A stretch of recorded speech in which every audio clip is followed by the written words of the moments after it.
At the end of the day, when all is said and done, when the shenanigans are all over, we will rejoice in the God of our salvation.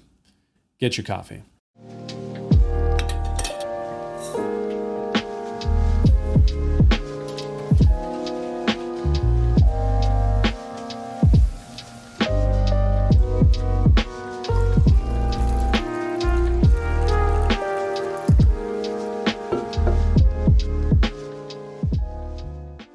And all that we have in the book of Isaiah, Isaiah chapter 12, is a rather short passage, a short song of praise for salvation.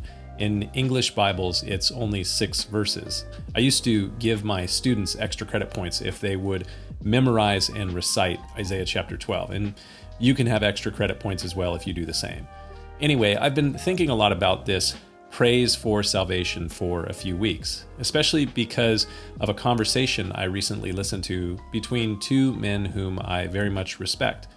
One is basically a former professor of psychology and a recently christened, within the last 5 years or so, public intellectual, a clinical psychologist named Dr. Jordan B. Peterson.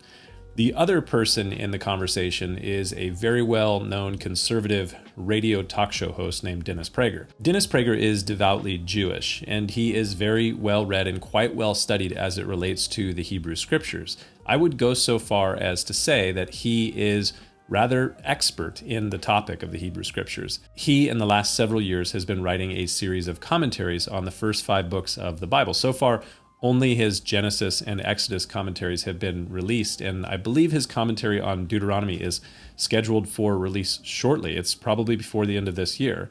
His writings on the Torah are really quite good. I have his commentaries on Genesis and Exodus, and I have already pre-ordered his Deuteronomy commentary as well. Anyway, I've been thinking a lot about Isaiah's praise for salvation because in the conversation between Dennis Prager and Jordan Peterson, Prager said something that struck me as somewhat odd. And because of the wonderful technology we have available to us today, I can play it for you right now.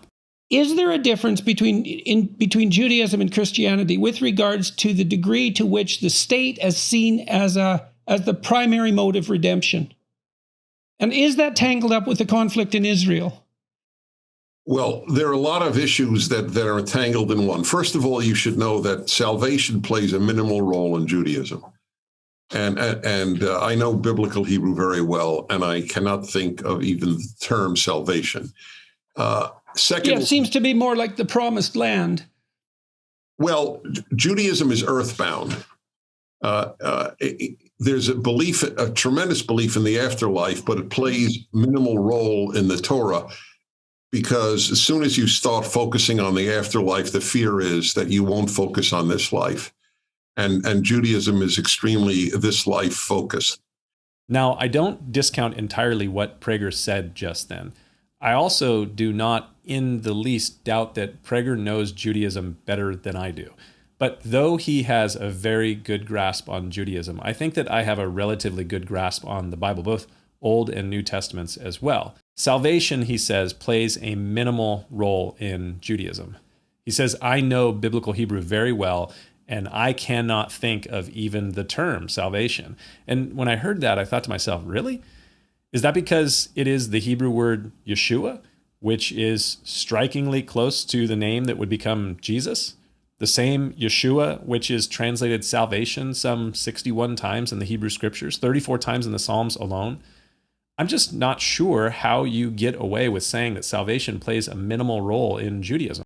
Perhaps you could make the case that the deliverance and salvation that was the hope of all Israel was maybe, as Prager says, earthbound, in that it was a salvation or a redemption in the form of a kingdom. Maybe you could say that, but salvation plays a minimal role in Judaism? Really? I guess I'd have to say I object. Jacob's final words before he died, recorded in Genesis 49, include the declaration, I have waited for your salvation, Yeshua, O Lord. And Isaiah here in this passage, he says, behold, God is my salvation. I will trust and not be afraid, for Yah, the Lord, is my strength and song. He also has become my salvation. Therefore, with joy, you shall draw water from the wells of salvation. And in that day you shall say, praise the Lord, call upon his name, declare his deeds among the peoples, make mention that his name is exalted, sing to the Lord, for he has done excellent things. This is known in all the earth. Cry out and shout, O inhabitant of Zion, for great is the Holy One of Israel in your midst. But salvation plays a minimal role in Judaism. Or not. Something to think about. We'll see you next time.